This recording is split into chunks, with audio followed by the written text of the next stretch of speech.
Well, thank you for joining us this morning. Last night, Indianapolis was revisited by the scourge of gun violence that has killed far too many in our community and in our country. Although we will learn more about this case in the coming days and in the coming weeks, no piece of information will restore the lives that were taken or the peace that was shattered. Nothing we learn can heal the wounds of those who escaped with their lives, but who will now bear the scars and endure the memories of this horrific crime. What we are left with this morning is grief. Grief for the families of those killed, grief for the employees who have lost their coworkers, and grief for the many Americans struggling to understand how tragedies like this continue to occur again and again. They joined the Indianapolis community in trying to understand this senseless violence. And it seems to me that beyond the need of comfort for the grieving, we must guard against resignation or even despair. The assumption that this is simply how it must be, and that we might as well get used to it. We need the courage that compels courageous acts that push past weariness.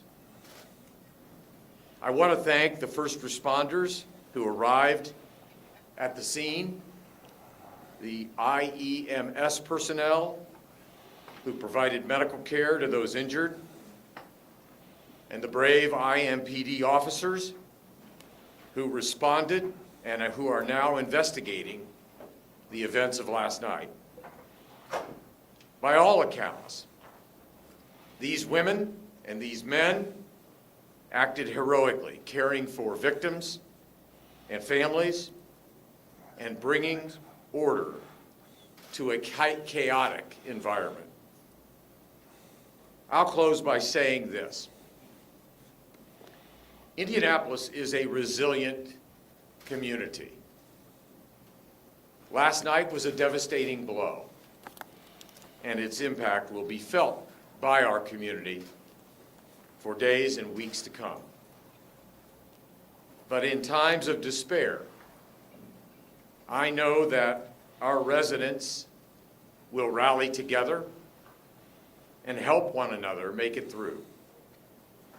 The eyes of the nation are on Indianapolis today in ways that we would never have hoped for.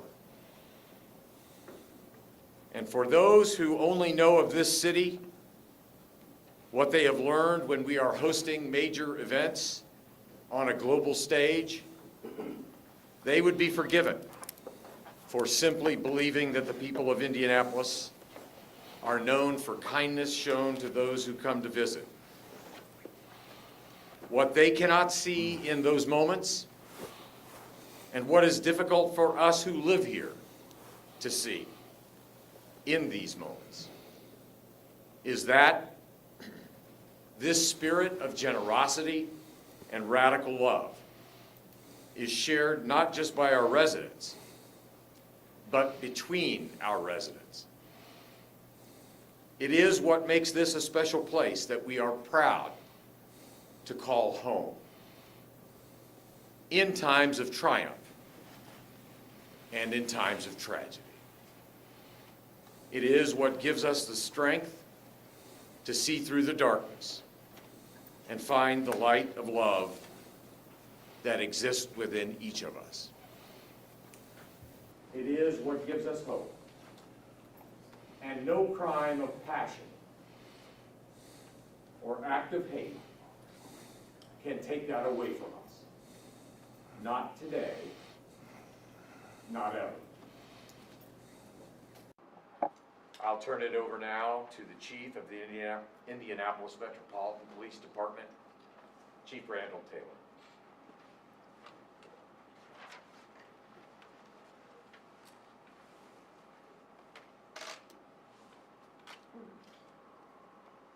So this morning, for the third time since January, our community woke up to news of senseless crime that will not soon leave our memory.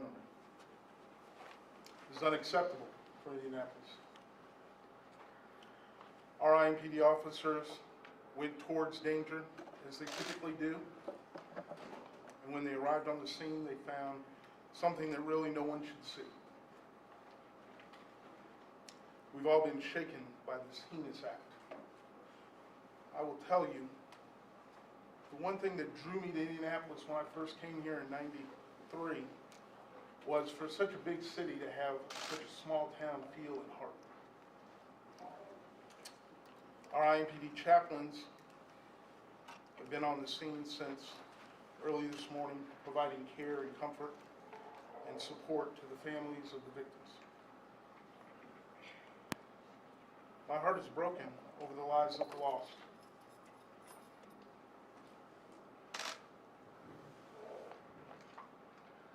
FedEx is a major employer in this city. If you ask around, there's numerous people, myself included, that have family and friends that work for this great company, and they have built bonds, whether they work there for a short time or a long time. I can only imagine what the victims, the surviving victims, and their coworkers are going through. But we're truly with them. The crime scene remains active. IPD, along with public safety partners, will continue to work at the scene for as long as it takes to ensure a thorough investigation is complete.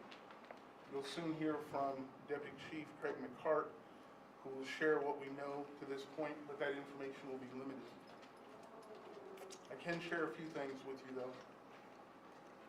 I know the first responders did an incredible job. You more than likely will hear stories of their bravery as this develops. I know it's going to take time for us to learn more about what happened last night. I don't honestly know that we'll ever really know all the ins and outs to why this occurred, but we'll certainly do our best. But I do know our community stands together. That was evident through services that were rendered by companies here like Indigo, Holiday Inn, and also with our law enforcement partners. I'd like to thank personally Superintendent Doug Carter and the state police for their help, and also our other federal partners who are always by our side. Now I'll introduce one of those partners, FBI Special Agent in Charge, Paul Keenan.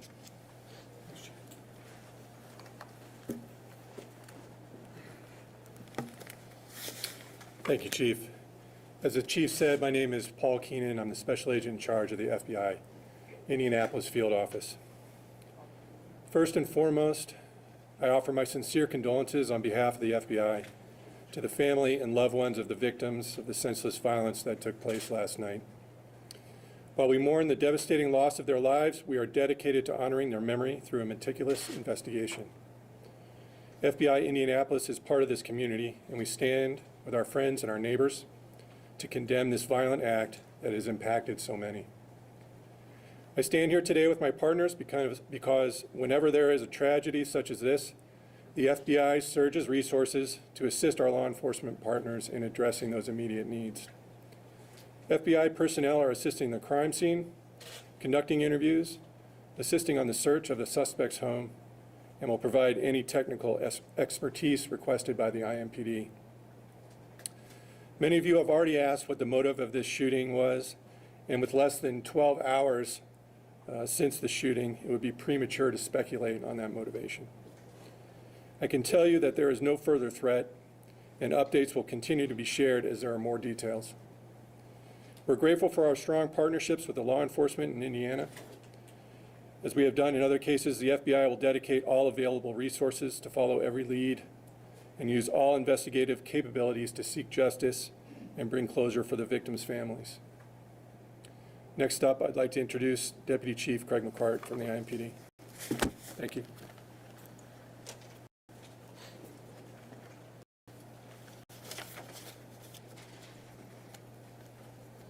Good morning.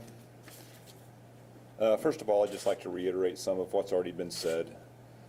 Recognize this horrible tragedy that our community has experienced this morning, and certainly our condolences go out to the victims, their families, their friends, their loved ones, and our thoughts and prayers are certainly with all those who were affected by this violence. And we know that that's far-reaching, that this violence is far-reaching.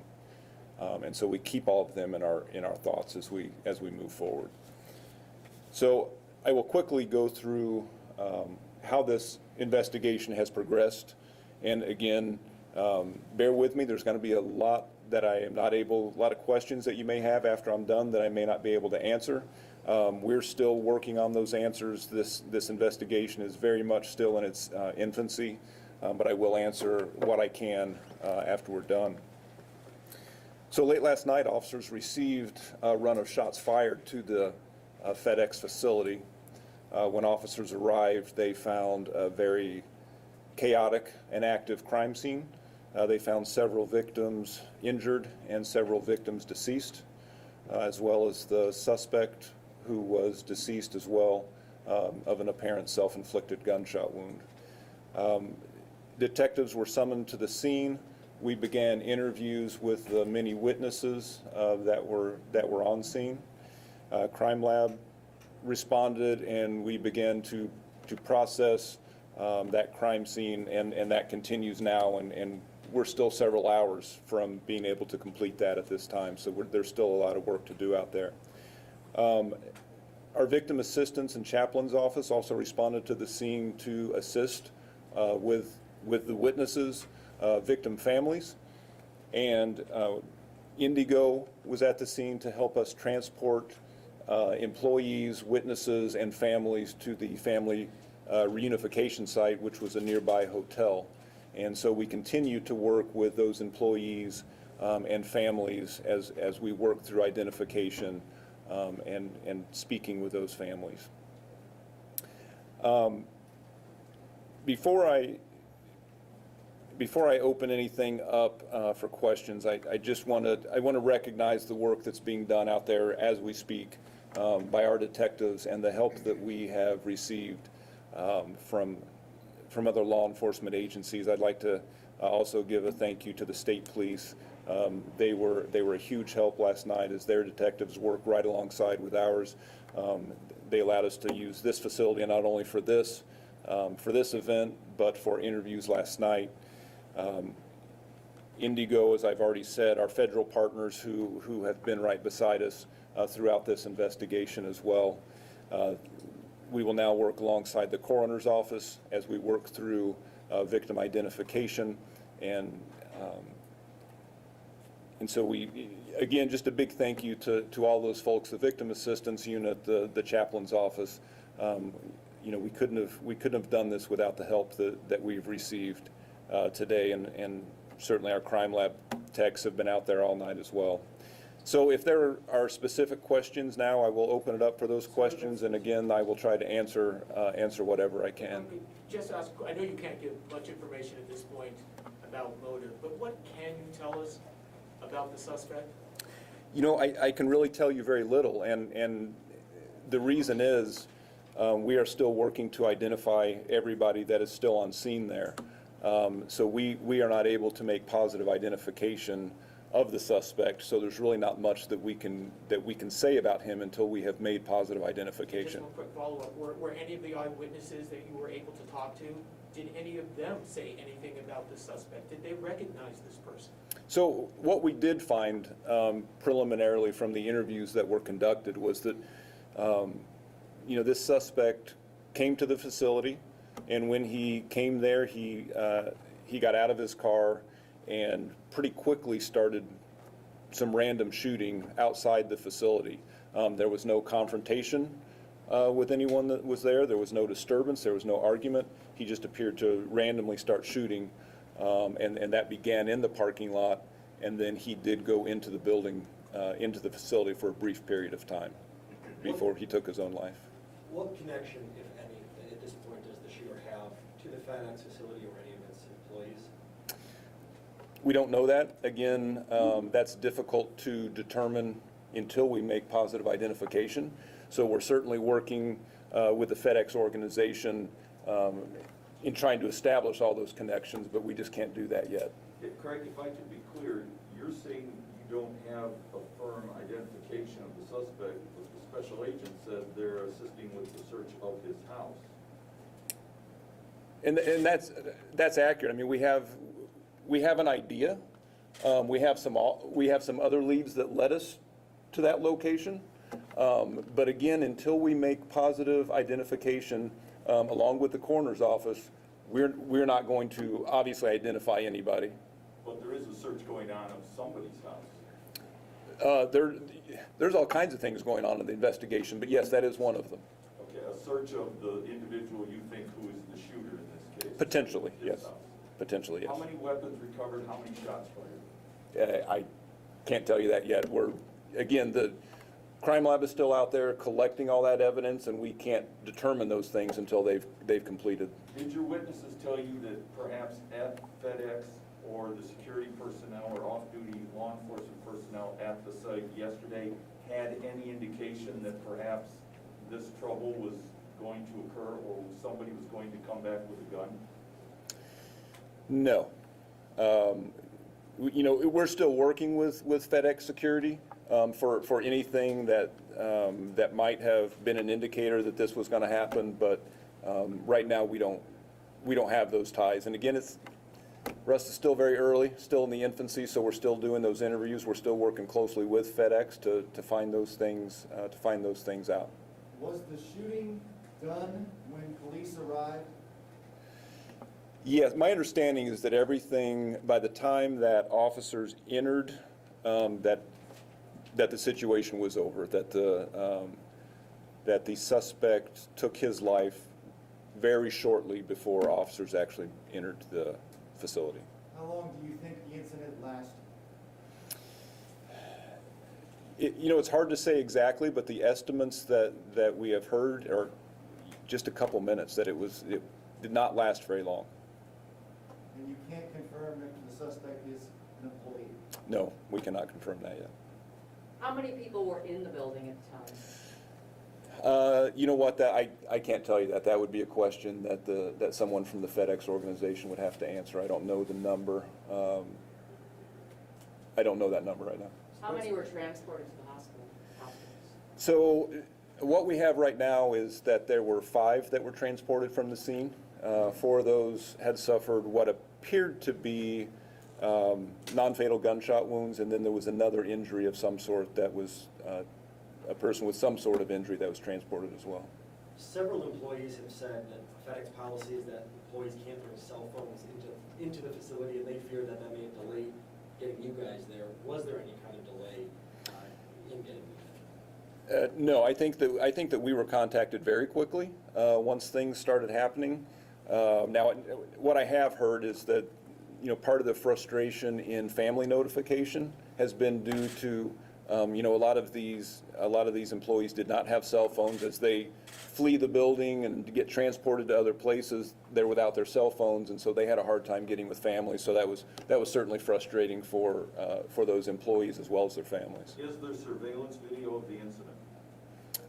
We're checking for surveillance video, and certainly one would think in a large facility like that at some point there's going to be some video that we're able to obtain. Did any witnesses indicate to you that they thought maybe there was another employee who attempted to retrieve a firearm in an attempt to stop this incident from occurring? I heard that kind of anecdotally, but I have not heard that was reported to law enforcement to this point.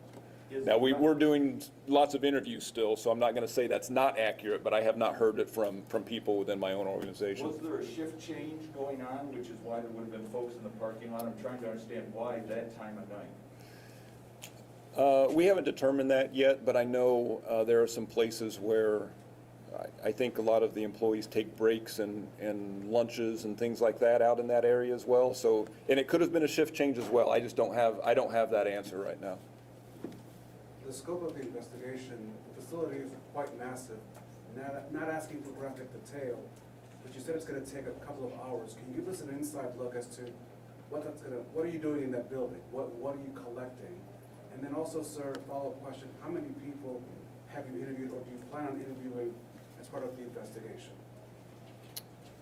Thank you. So first, it's not just inside the building where we continue to work and process the crime scene, because as I indicated, it started outside the building. So crime lab personnel have a painstaking process, a very organized process of documenting all the evidence that's there on the scene. And that will start with diagrams and pictures and videos, and then the actual physical collection of any evidence that's on the scene. So that has to be done in I mean, there's a big area. Like I said, we started outside and then we went into the facility. So all that's going to take a while. Mayor, this is the third mass capital punishment this year. I just wanted to ask you, do you have any words for the state legislature as they wrap up their subcommittees in regards to this? Well, in response to the question, I would point to the fact that just last week, I signed on to a letter from over 150 mayors around the country asking for the United States Senate to consider legislation that would expand background checks to be required when firearms are transferred between private citizens, and to close the Charleston loophole, which allows federally licensed firearm dealers to transfer guns to customers before an adequate background check is completed. So the fact that I, with 150 other mayors, and asking the federal legislature to do that, at least indicates what I would like to see done legislatively. My concern about the Indiana General Assembly is I believe they only have 3 or 4 days left in this particular session. But I certainly will make it clear to our governor and to the legislative leadership where I stand on these issues. Mr. Mayor, you were in contact with the White House, contacted you. Can you give us, again, not disclosing any privileged conversations, but could you share with us what was that conversation like? Has the White House promised or offered any services or resources to Indianapolis? Well, as most people know, the Chief of Staff to the President of the United States is a North Central High School grad from Indianapolis, Indiana, so it was not at all unusual that he would reach out to me. Basically, the offer was, anything you need, Mayor, we stand ready to assist. It was not a direct communication, it was just text messaging, and I, of course, responded thanking him and told him that we would keep him made aware of the progress of the investigation, and if the White House was able to do anything to support, I'm certainly not hesitant to ask for it. Mr. Mayor, cities are always looking for resources from the federal government. If there are things that you could ask the White House, what would you need? What resources could the men and women of Metro Police and the other agencies that are under your purview, what would you ask them at this moment in time? Well, we're always deeply appreciative of federal support, whether that come by way of dollars or otherwise. And frankly, the city of Indianapolis is grateful. For example, the CARES Act provided $168 million. Many of those dollars went to our first responders last year. According to the American Rescue Plan, I believe Indianapolis may very well be receiving over the course of the next 2 years $425 million. And I have no doubt, although we have not made any decisions about how to utilize that money, I have no doubt that that money will also be used for law enforcement and first responder support. So anytime Washington makes the offer, we're very grateful and certainly inclined to accept. Mayor, how does the community heal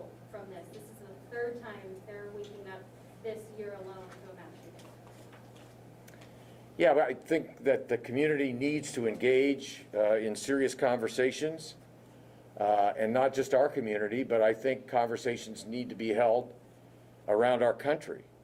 And those conversations should be driven by the extraordinary proliferation of guns and cycles of violence that in 147 instances already this year have plagued communities around our country. And unfortunately for the city of Indianapolis, this is the third mass killing that we have experienced. So the process of healing will take time, but I think healing does depend on meaningful conversations between people about how we stop this cycle of violence that's driven by readily accessible guns. And I certainly intend to lead in that regard. We've been told that the suspect was allegedly shot and killed himself. So what weapon was found with him, and is that the only weapon you believe was used in this shooting? So we know that there was, or we believe that there was a rifle involved. We don't have the specifics on the weapon yet, as again, we're still processing that and all that hasn't been collected yet. But we do believe right now that that he had a rifle. Can you talk for a little about the process for identifying families that's still going on right now and communicating with families? Is this typical procedure, you know, setting up a hotel, and how long might we expect that procedure to take? So I guess I hesitate to say typical because thankfully we don't do this very often, and I'm sorry that we had to do it today. But yes, we do have our victim assistance counselors. We have our chaplains at a nearby hotel, which is where we took employees to, which is where we had family meet them. Obviously, there are families who are still trying to locate loved ones and family members, so we continue to stand by their side until such time when we can either locate those family members or identify them as a victim that we have on the scene. You described the weapon as a rifle, sir. Was the weapon in any capacity altered or changed to allow the... Way too early to, yeah, I mean, at this point, really, it hasn't even been touched as we still document everything, so. Thank you, sir. You brought up the suspect's car. Is that under investigation as well? Do you know which car was his? Oh, absolutely. That's part of the scene. So we're making sure that we have correctly identified the car that we believe that he showed up in, and then absolutely, I mean, we will process that as part of the crime scene. How many people were shot and killed inside and outside the building? Can you say that? So I believe that we had four outside and then 4 inside plus the suspect. Don't they have armed security inside? That I don't know. Now, have you been able to, you've certainly been able to identify some of these victims so far. Everybody who goes in and out of that building has some kind of name tag on. Have you been able to contact any families yet? We really haven't. I mean, nothing gets moved, nothing, we don't check wallets, we don't check purses until everything is appropriately documented. So, I mean, there may be some fairly simple ways to identify, and we'll work with the coroner's office to make sure that that's done appropriately with those families. But to this point, we have not identified any family of victims. Well, as Indianapolis waits for the names of these people and for the suspect, how long do you think it's going to take before you're going to let their neighbors know what's happened? You know, that might be a better question for the coroner's office because they make that official identification. But I would think hopefully in the next 24 hours that maybe we can do that. Have those victims been removed from the site?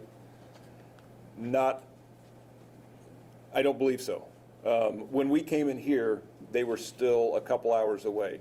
So, Albert, you want to address that? Sir, before you leave the podium, what was happening at that time? Were people sorting packages? I mean, can you give us an idea? I mean, I think I know what happens at FedEx, but what was doing? You know, again, that's a question that I'm probably not qualified to answer. That would be best served to ask the FedEx folks. You know, they have some different facilities, different things happen at different facilities, and I don't specifically know what the folks inside here were responsible for. So thank you. How many people were injured and how many hospitals did you use last night? So like I said, I believe we had 5 that were injured, and I can't say with certainty how many different hospitals that they went to.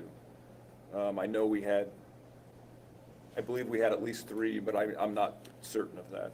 And I'll let Alfie Ballou, McGinty, I will let her address the victim identification issues, and if you have any questions for her.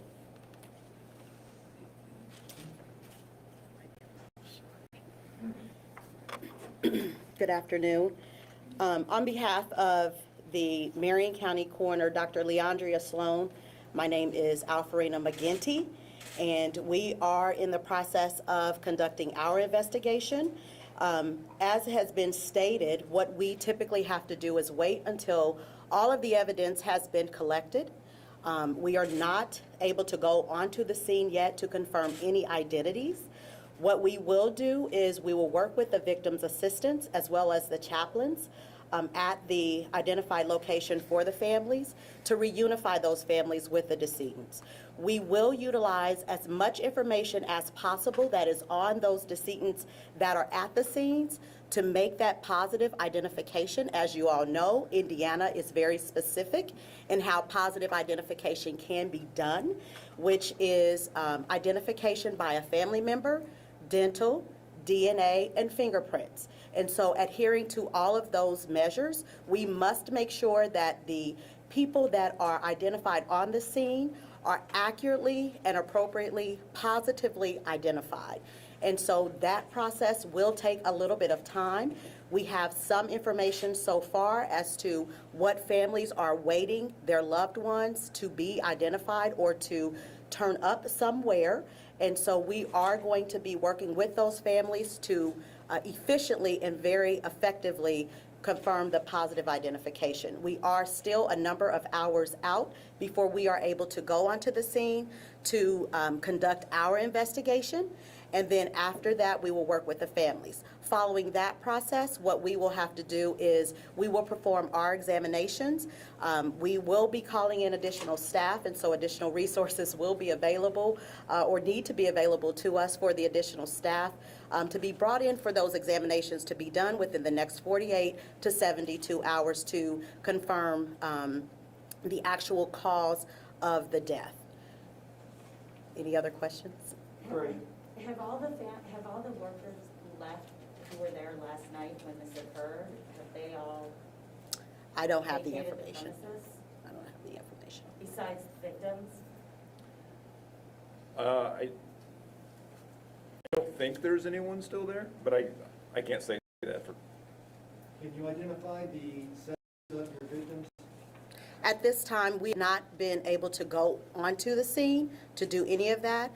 Preliminarily, what we will do is I will send information to the rest of the investigating team so that that information can be shared as we get updated information on identities, age, race, gender, and those things that are important for the family members and the community to know. Alfie, can you talk about the toll that this is having on your office, specifically as part of the larger public safety family? You've seen a lot of death this year at the hands of mass shootings. Can you just put that in perspective? Because how do you do it? It is a very difficult job. I've been with the coroner's office for 23 years.